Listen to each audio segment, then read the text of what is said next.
Hello, hello, hello. Welcome. Welcome to yet another Core for Coaches. Welcome. Come on in. Come on in. I'm going to give just a few seconds because I know there's a slight delay. So I'm going to give a few seconds just for everyone to see the notification come up. It says Coach Sophia Casey is live. She is live and in living color. All right. Let me give just a couple of moments. Awesome. That actually also gives me an opportunity to say just a big shout out of thanks and gratitude to our team. I don't know if I've mentioned this here in this capacity, but we have been very, very, very fortunate to have won, if you will, I don't know how else to say it, but we won the opportunity to participate in a grant program out of the state of Maryland. And a part of that program allowed us to actually work with, so to hire and to work with apprentices. And I want to be clear, they're apprentices, they're not interns. Sometimes folks call them interns, but they're apprentices. They're actually in an apprenticeship program. So big shout out to Governor Wes Moore. Bam. Governor Wes Moore out of the state of Maryland for creating this program and creating this new state agency to manage this program. It's really, really a great program. And so again, it's out of the state of Maryland. The first class, we had 9 apprentices. This year, we have 3 apprentices, and 1 is a returning apprentice, which we're really excited about.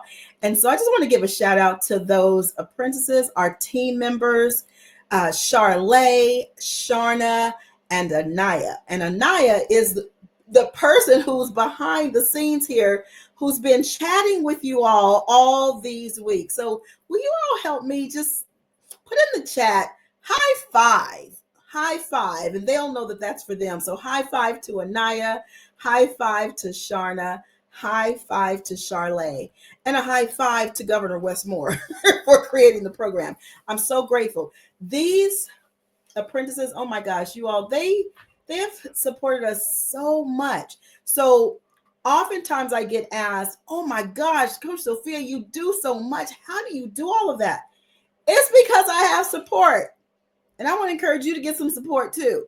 It's because I have support. I'm not doing things separate and alone like I used to do quite a bit.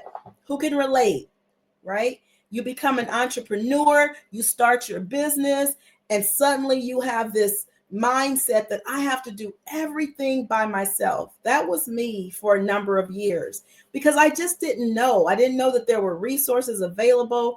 I had adopted the mindset that being an effective entrepreneur and being a strong woman meant that I do it all by myself. And now I am so grateful to God for the mindset shift that I have been on that has me now relate to support as sexy.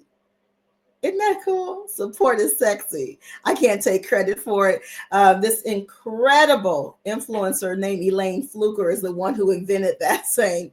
But support is sexy. Support is sexy. So I want to encourage you, each and every one of you, coaches, consultants, entrepreneurs, leaders of teams and organizations. I want to encourage you to remind yourself that you do not have to play the separate and alone game. No, come on in. The water is fine, and get yourself some support. And I have a lot of ideas around how you can get support.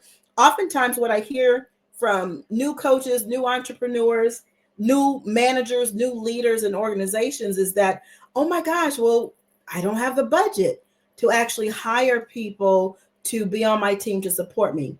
Well, I tell you, I have an arsenal of resources and ways that you can be supported.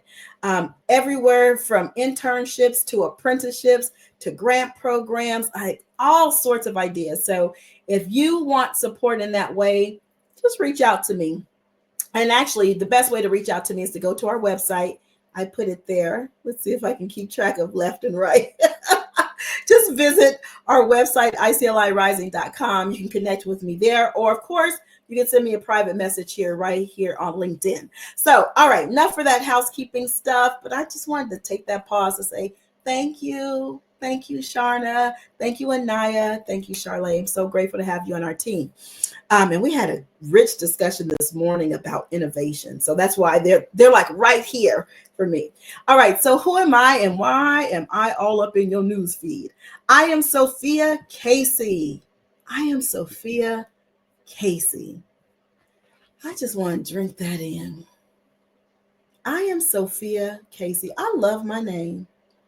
I love my name because my first name means wisdom. So I love that. And I'm grateful to God that He continues to give me wisdom and opportunities to strengthen my wisdom and reminders to tap into the wisdom of others. And I'm grateful for that last name. Although I get called Casey all the time as my first name, I'm grateful to be Mrs. Casey. I'm grateful to be mom of Josh Casey.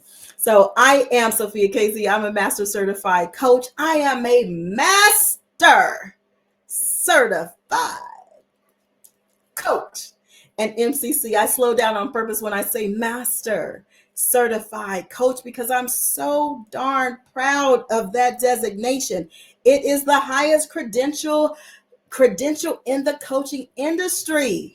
And it takes a whole lot to get there. It takes a whole lot.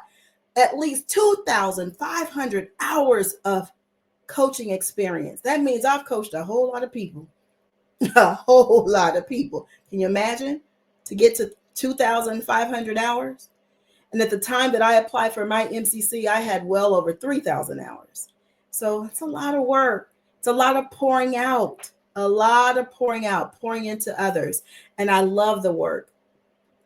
Also, I had to have at least, I want to make sure I got this right, at least 200 hours of coach training. Can you imagine? Many coach training programs are about 60 hours. Well, to be an MCC, you got to do a lot more training than that. And I'm so glad that the International Coaching Federation, ICF, holds us at that high standard.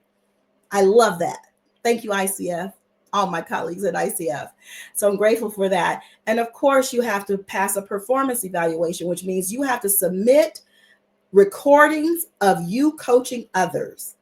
And that coaching has to demonstrate that you have skills, knowledge, ability to coach at that high level. So I'm just curious if any of you considered pursuing your master certified coach credential.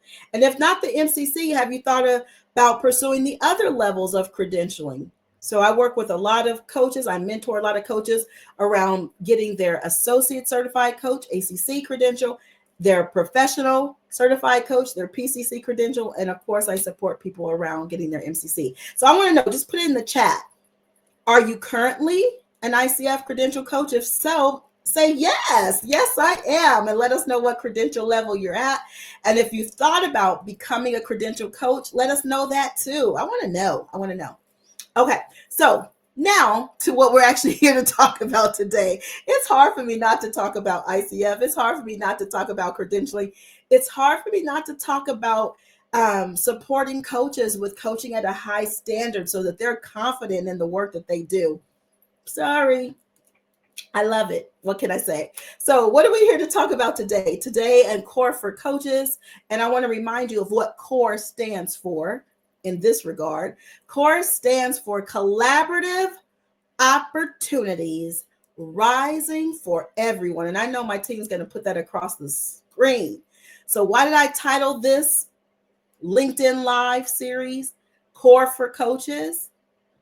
Because I am so committed to coaches literally breaking up those scarcity stories that they have to compete with each other, breaking up those scarcity stories that say, oh my gosh, there's so many coaches out there in the world. How is anybody going to find me? Like breaking all of that scarcity thinking up and embracing a collaborative spirit. I am so grateful. Again, I get asked all the time, Sophia, how do you do so much? How do you do so much? Well, I'm not doing it by myself. I'm not doing it by myself. I collaborate. I'm so glad I was nicknamed the queen of collaboration. Hey, anything with the word queen will work. The queen of collaboration, but I was given that name because I really value. I am a high extrovert, in case you couldn't tell. And I love collaborating and partnering with people to actually come up with great ideas and programs and products and services. And I have found over time, remember, I started with that whole scarcity mindset of, oh, I got to do it all by myself. And I've swung the pendulum all the way to the other end of, oh my gosh, I see so much value in partnering with other coaches, partnering with other entrepreneurs, partnering with other leaders, right? And co-creating things. So much easier. If I had my easy button near me, I would push it. It's so much easier when we come from a spirit or a mindset of collaboration. All right. And I promise I'm going to check in with you a little later. But if you're here and you can hear the sound of my voice, put in the chat, put in the word light, Light, light. That word's been coming up a lot in my conversations. The word light.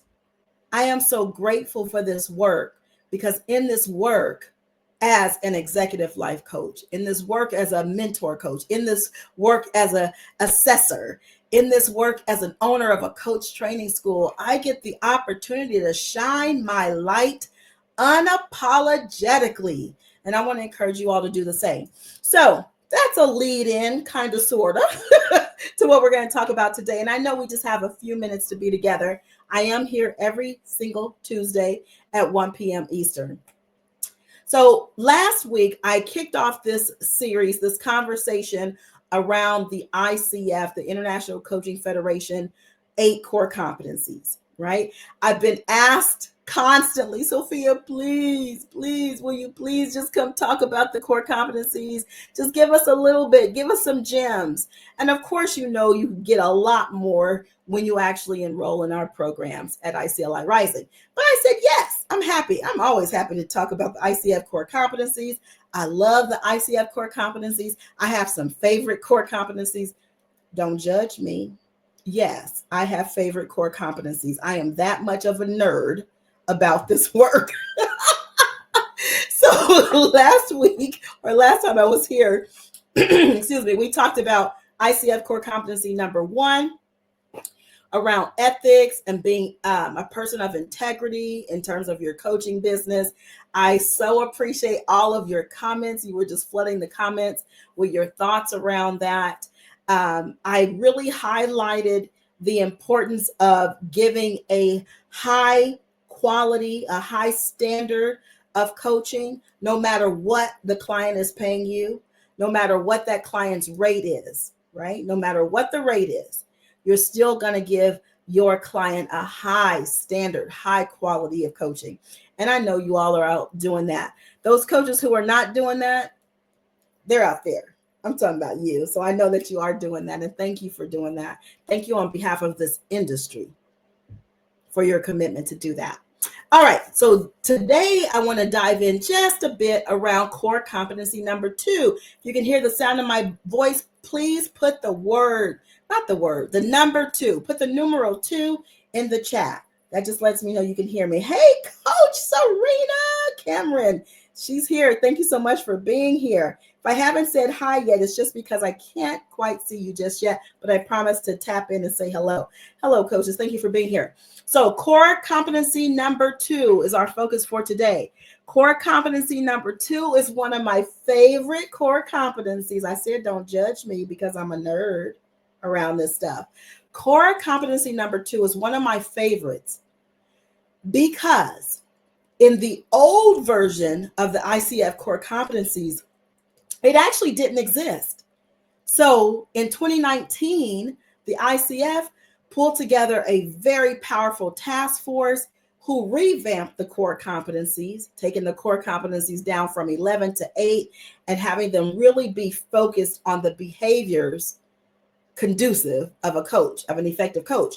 And then they added this core competency. I was so excited. Me and many of my coaching besties, my coaching colleagues, we were talking about this to nauseam, about how excited we were about this core competency. And of course, as coach trainers, those of us who own coach training schools or were directors of training in coach training schools, we were extremely excited about this core competency. So ICF core competency number 2 is embodies a coaching mindset. And I know my team will put that up here on the screen, and we'll also put it in the chat.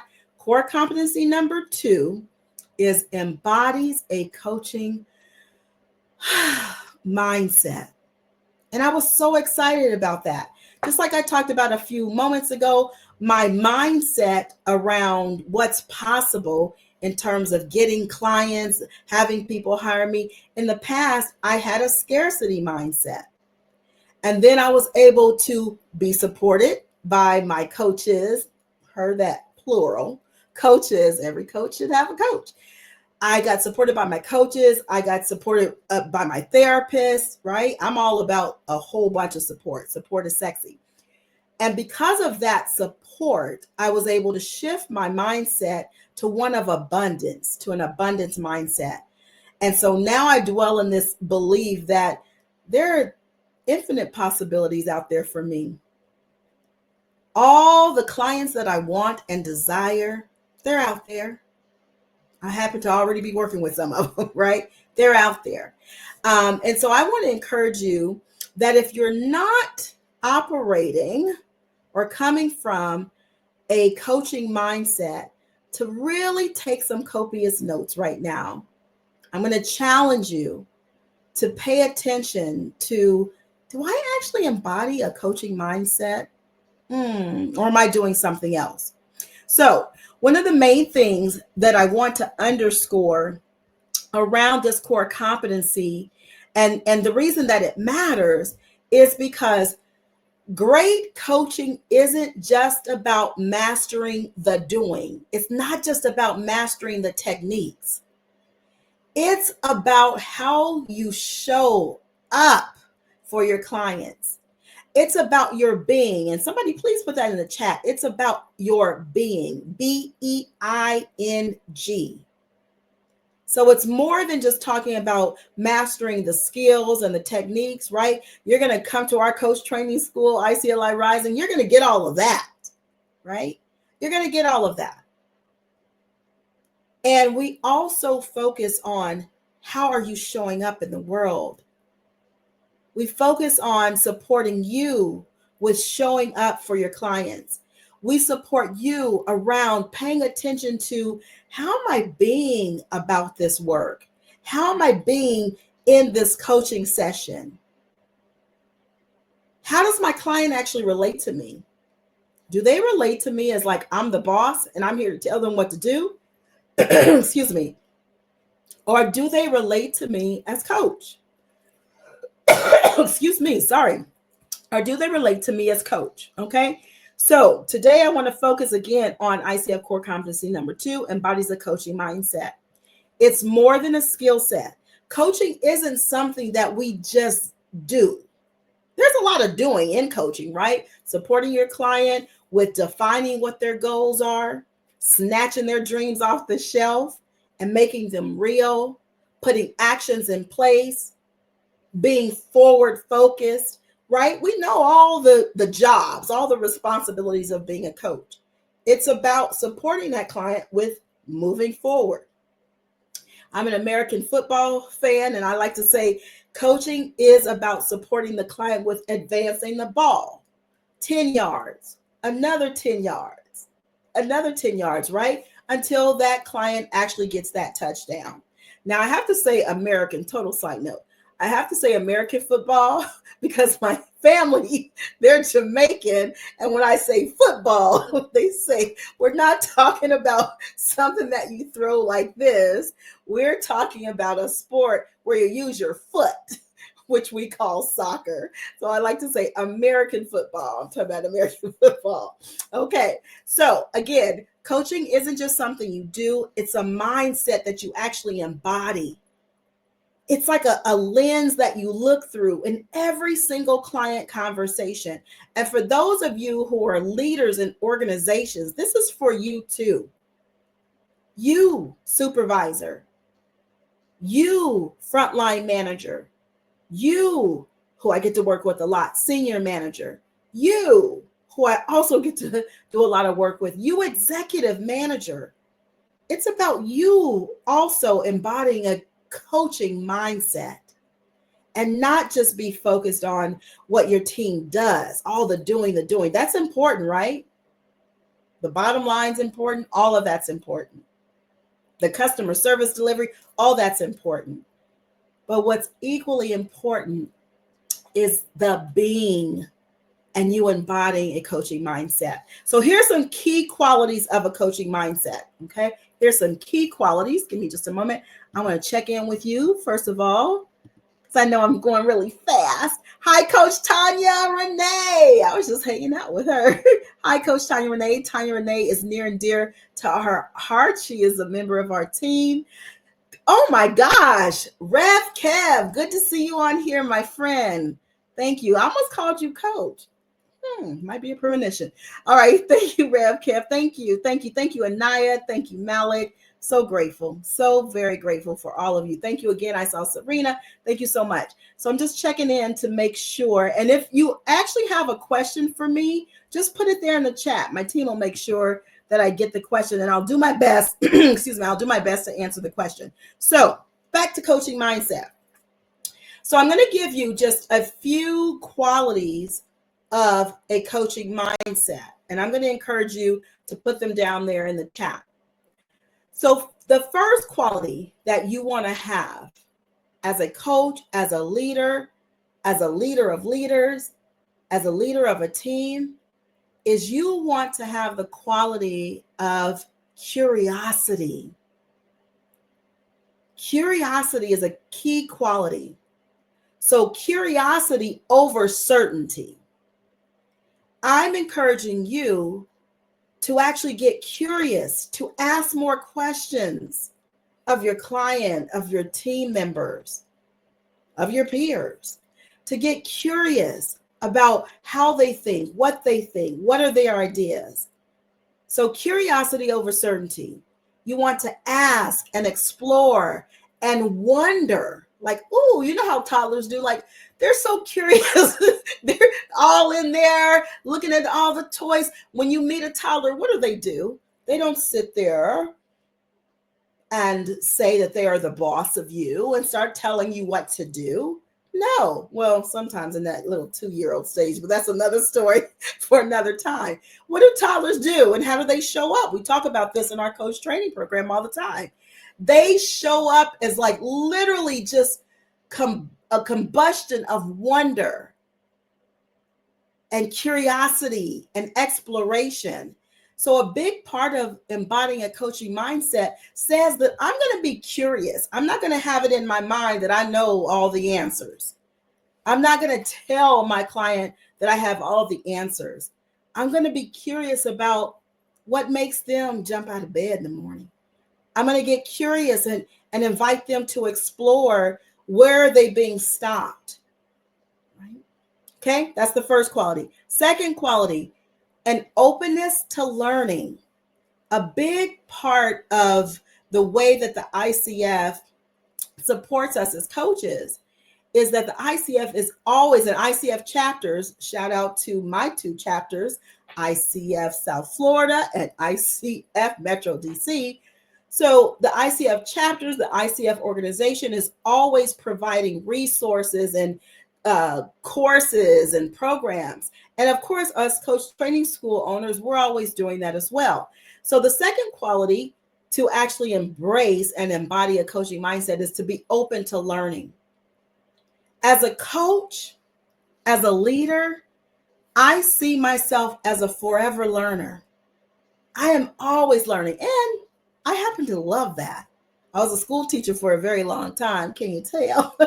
And now as a trainer, as a coach trainer, I love not only that do I get to train and provide training for our coaching students so that they can become certified coaches and then go on further and become credential coaches, but I'm also learning. I learn from them every single class. Am I showing up there with my expertise? Absolutely. Right? That's my role or part of my role as a coach trainer, as a trainer and facilitator. But I'm telling you, I love that I also get to learn. I get something back from them. So I want to encourage you to really focus on that second quality of being open to learning. What is it that you can learn about your client? What is it that you can learn from being in conversation with your client? Okay. What is it that you can learn from your team member? Okay. So I want you to consider always remaining a student of this process called being a coach and embodying a coaching mindset. Third, ready for number three? If you're ready for number three, put a 3 in the chat. Oh my gosh. Chat is blowing up. Thank you. Put a 3 in the chat. The third one is emotional regulation. What do I mean by that? Part of embodying a coaching mindset, in my opinion, is that you understand the importance of, and you're able to remain calm and grounded, even when the other person is not. I'll say it again. You're able to stay calm and grounded, even when your client is not. And I'm talking to the coaches, and now I'll talk to the leaders and organizations. You're able to stay calm. Okay. They used to call me when I worked a 9-to-5 job, and when I worked in the public and private sector, I was often called Grace under pressure. And what that meant is many times I had this ability, like with all the chaos happening, and I worked in some organizations, some companies that were responsible for creating sense out of a bunch of chaos. But they nicknamed me Grace Under Pressure because I was able to still remain calm and grounded. And that's because a lot of the work that I did before and that I did after, right? Making sure that I was taking care of myself. So emotional regulation says that you stay calm and grounded even when your client or your team member is not. You know, I'm very blessed to have companies, and I have teams, right, that I work with. And you can imagine sometimes as a manager, I may have a conversation with one of my team members where they're not so calm, or maybe they haven't grounded themselves before walking into the space and having a conversation with me. But what good would it do if I match that energy and then I'm all chaotic and scattered and all over the place, right? So it supports them and it supports me, but it supports them for me to remain calm and for me to remain curious, as I said at the top of this conversation, for me to remain curious. So staying calm and grounded, even when the other person is not, is a part or a sign of emotional regulation. All right, that was number 3. I got 2 more for you. Are you ready? Number four is self-awareness and reflection. Embodying a coaching mindset says that as a coach, as a leader, I am paying attention. I'm paying attention to my being. I'm paying attention to how I'm showing up in a space. I have self-awareness. I'm aware of how my being can impact positively or negatively, can impact others. This quality says that I'm not only self-aware, I'm doing the work to stay self-aware and even to become even more self-aware, but I'm also valuing and spending time reflecting. Okay. So that I know when my stuff, and as I call it in our coach training school, when my residue is getting on others, when my residue is getting in the way, when my stuff is getting in the way of somebody else's awareness, getting in the way of somebody else's progress, getting in the way. And I'm so grateful for my team because don't you all say anything. They have been so very supportive. No, you can say all that you want. You know, I'm an open book. They have been extremely supportive of me. Like I said, I'm a continuous learner. They have been very supportive of me. in offering me some things to consider in terms of my self-awareness, strengthening my self-awareness around how I show up in their spaces. And I'm grateful for that. All right, last one. I know we gotta wrap up. We gotta wrap up. Oh, it goes so fast. It goes so fast. Okay, so I gave you number 1, curiosity. Curiosity over certainty. I gave you number 2, openness to learning. Always being a student of the process. Number 3, emotional regulation. Take care of yourself, okay? So that you can show up calm and grounded. And you are able to, from that space, you are able to support others. Number 4, self-awareness and reflection. Making sure that you understand that your stuff, your residue could get in the way of other people's progress, of other people's transformation. And I'll say this, excuse me, from a spiritual standpoint, I just came out of speaking at one of the most incredible events I have ever experienced. Big shout out to Serena Williams and the One Experience. I was a speaker at her event. And one of the things that we talked about is how important it is for you, or one of the things I talked about is how important it is for you to be clear and aware about your saboteurs, which I'll talk about in the future, right? Your saboteurs, your inner critics, your stuff, how your stuff could get in the way of people experiencing breakthroughs and transformation, how your stuff as a leader could get in the way of your team members' professional development and their leadership. Okay, so number 4 was self-awareness and reflection. Next up is thinking like a coach. Okay, so the 5th quality, the 5th key quality of a coaching mindset, embodying a coaching mindset, is thinking like a coach, not a consultant, right? Where you're expected to tell people what to do. You're expected to be the expert. You're expected to give a whole bunch of suggestions and advice. Right? Not as a therapist. I'm not trained as a therapist. Thinking like a coach means that you are approaching every interaction as much as you possibly can with presence, with possibility, and with partnership. Just happened to be 3 P's. I just got that. I didn't realize that. 3 P's. And I know my team will put it in the chat and we'll put it up here on the screen. Thinking like a coach means presence, possibility, and partnership. Presence, possibility, and partnership. Thank you so much. I appreciate you for putting that up. Presence, possibility, and partnership. If you don't remember anything else that we just talked about, I want you to remember those 3. Am I willing to show up fully present in this conversation, in this interaction, right? With my team member, with my peer, with my coworker, with my boo bae honeysuckle, with my client present? Am I willing to be open to possibilities?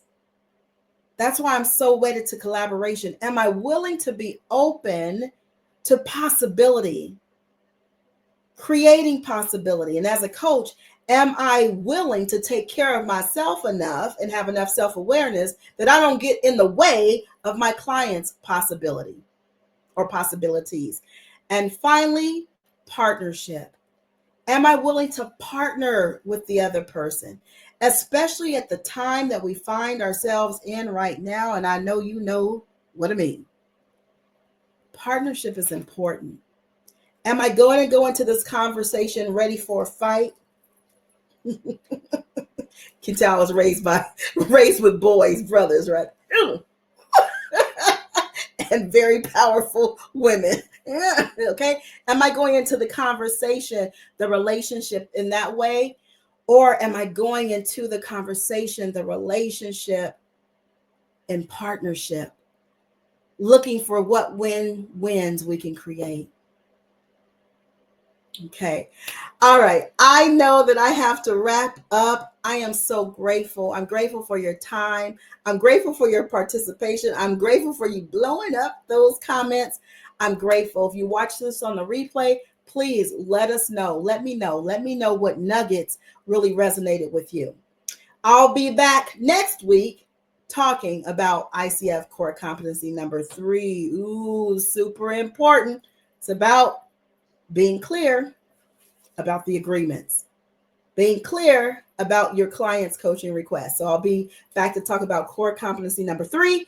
And I always will invite you to come and visit our coach training school. We have a program coming up if you're interested in pursuing your coaching certification. You're thinking about maybe becoming an ICF credential coach, but maybe you're not too sure. So you just want to put your big toe in the coaching ocean.